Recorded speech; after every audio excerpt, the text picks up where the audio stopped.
మరి గెలిచిన తర్వాత మన అధినేత చంద్రబాబు నాయుడు గారు యాజ్ యూజువల్గా అభివృద్ధి పగా కక్షలు మన రాజకీయాలు కాదు, అభివృద్ధి చేసి చూపిద్దామని మీ చేతులు కట్టేసే ప్రయత్నం అయితే డెఫినెట్లీ చేస్తారనేసి ప్రజలు అనుకుంటా ఉన్నారు.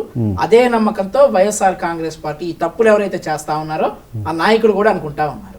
ఒక ఒప్పందానికి వచ్చాం పెద్ద ఆయనతో, ప్రజల జోలికి పోము, నిరపరాధుల జోలికి పోము, ఎవరైతే అక్రమంగా అనాలోచితంగా తెలుగుదేశం పార్టీని నామరూపాలు లేకుండా చేస్తామనుకున్నారో, ఎవరైతే తెలుగుదేశం పార్టీ లీడర్లను కార్యకర్తలను అనగదొక్కి హింసించినారో, ఎవరైతే తెలుగుదేశం పార్టీ లీడర్ల గనులకు 100 కోట్లు పెనాల్టీ వేసినారో, అక్రమ కేసులు పంపించినారో వాళ్ళనందరికీ జైలుకు పంపక తప్పదు. మా కార్యకర్తలది మిగతా వాళ్ళందరిది నిశ్చితాభిప్రాయము, దీని నుంచి డీవియేట్ అయ్యే ప్రసక్తే లేదు. లోకేష్ గారిని ఈ మధ్య కలిసారా? ఈ లోపల కలిసి యువగడంలో కలిసారా? యువగలంలో అనేక సార్లు గెలిచాను. ఏంటి యువగడం రెస్పాన్స్ ఎలా ఉంది? అద్భుతంగా ఉంది. రాయలసీమ ప్రాంతంలో ముఖ్యంగా పులివెందులలో యువగడం రెస్పాన్స్ ఎలా ఉంది? అద్భుతంగా ఉంది.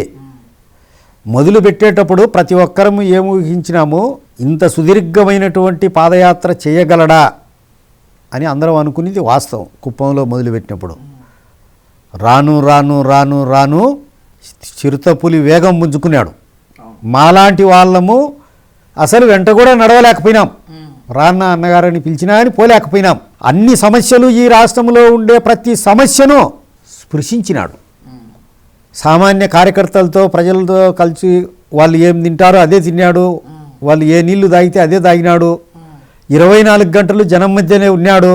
ఆంధ్ర రాష్ట్ర ప్రజలు అంటే లోకేష్ బాబు అని, లోకేష్ బాబు అంటే ఆంధ్ర రాష్ట్ర ప్రజలని, తెలుగుదేశం అంటే లోకేష్ బాబు అని, లోకేష్ బాబు అంటే తెలుగుదేశం అని కార్యకర్తలే ఆయననే అభిప్రాయానికి ముక్త కంఠంతో వచ్చినాం.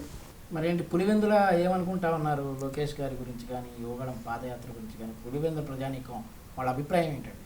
పులివెందుల ప్రజానీకం పెద్ద ఆయన విషయంలో ఏమనుకుంటున్నారంటే, పెద్ద ఆయనకు కొంత వెంటనే నిర్ణయాలు తీసుకోవాలంటే ప్రజలకు సంబంధించి పబ్లిక్ మంచి జరగాల అనేవాడు. ఈ తరానికి చెందినవాడు. ఈయన ఇమ్మీడియట్గా నిర్ణయం తీసుకుంటాడు, ఇమ్మీడియట్గా దాని కార్యరంగంలోకి దిగుతాడు. టిట్ ఫర్ టాట్, కుక్క కాటుకో చెప్పుదెబ్బ పడాల్సిందే అనేది అంతా కార్యకర్తలు ప్రజలు ఒక అభిప్రాయానికి వచ్చినారు.